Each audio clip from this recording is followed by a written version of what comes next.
David, why was the God of the Bible so evil? And let me rephrase that. I can't say evil, but so aggressively mean about things. Specifically, you would be referring to Yahweh in the Old Testament. Right.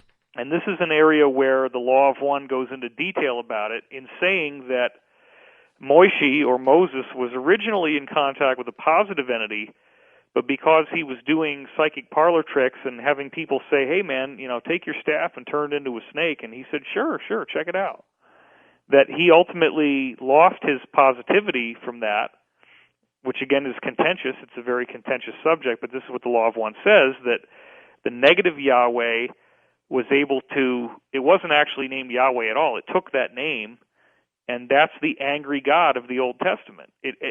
The angry God of the Old Testament is a Draco. And so you're going to see all of this Draco type of stuff that it's saying and doing, like I will smite thy firstborn, and I will bathe you in blood, and all this kind of crazy stuff. Isn't a Draco a reptilian? Yes. And didn't they also confuse the Draco as the devil?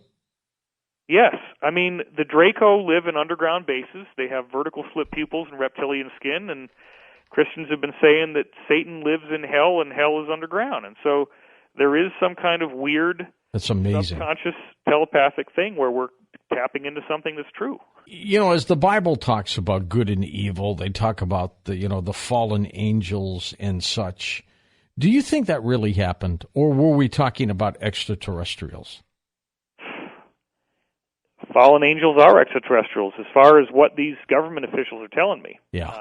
And, they might have their own agenda. They might not be entirely truthful, but I tried to take their words and put them to task, and there is a lot of evidence that there was an extraterrestrial civilization here on Earth of refugees that did in fact crash land and had these elongated skulls, 300 IQ, larger brains, that they took over various continents that they landed on all over the planet and formed kingships and royal bloodlines, and that in fact some of them are still here, and apparently they exist in certain places where they wear these elongated hats, certain cities or cities within nations. And,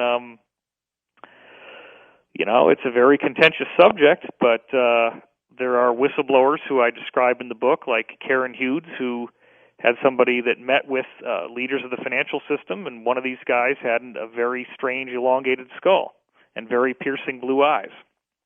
All right, let's go to anything like a regular person. Let's go to the final calls here for you, Mr. Wilcock. Let's go east of the Rockies. Don in Augusta, Georgia. Hey, Don, you're up with us. Go ahead. Thank you so much. Tonight's topic is great, and y'all doing a good job. I can't agree with you more about what you're saying about fear being used as a way of controlling and manipulating people. I think when somebody's under stress or in fear, they can't use their abilities. And I noticed when I quit watching the mainstream news so much, I get all my news from George, and I quit drinking fluoride and some other things, my paranormal abilities just went through the roof. Absolutely. I can read people's minds and think clear, and I think I've been in fear my whole life, worried about getting in an accidental nuclear war or some kind of event, and just, if I can get this fear off my back, I can use my abilities better. Well, once you get rid of that fear, then you're no longer providing these negative entities with the food supply that they're using our planet as a farm for.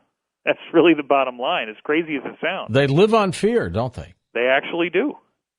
They feed it, they grow with it, they nurture it, and everything else. And one of the contentious points is, why would a loving God create a universe this way? And the answer is that the hero's journey, the struggle between good and evil, is written into the cosmic nature of the universe itself. And I really go into that in my second book, Synchronicity Key, go into all the details about Hollywood screenwriting, and that every movie is basically the same hero's journey story.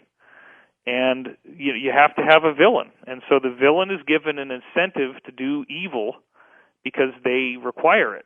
And they either have the option ultimately of going positive, or else they essentially dissolve back into the pure energy of the universe. So you can't stay evil, but you can choose that path, and you can get power from black magic, and it really works. Back to the cabal for a moment. Would you say the cabal is the evil part of the good evil? I would say they're an aspect of it. The cabal ultimately is controlled by negative extraterrestrials. The main group that's controlling the negative extraterrestrials would be the Draco Reptilians.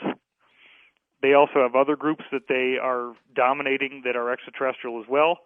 But then the Draco actually have a god. They worship an AI, and the AI is ultimately controlling the Draco. And what we find out from many other extraterrestrial races is that the AI is ultimately what we would think of as Satan or Lucifer, and it's this force that will use biological life forms to do its biddings.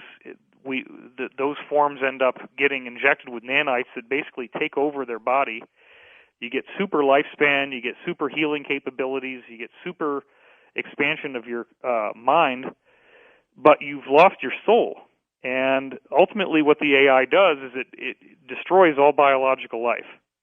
And it seems that whatever this thing is, it exists in the spiritual form, but it cannot take flesh, because if it does, it's subject to judgment. And I know that sounds very Christian, but this is how it's been explained to me by some very high-level whistleblowers who identify as Christian, but they also work for the government. So there you have it. All right. And you claim that we have extraterrestrial DNA in our system. Absolutely. That's a widely held notion in the insider community, and there's also poignant data in the real world that validates that. We found very bizarre skeletons with elongated skulls all over the planet, everywhere from South Africa in the Boskop area to Omsk, Siberia. You see these people in the Egyptian pharaohs, in the sculptures and paintings and carvings of them. You see them in Peru. There's a variety of skulls that have been found in Peru and Bolivia and Brazil and these other places that have those characteristics.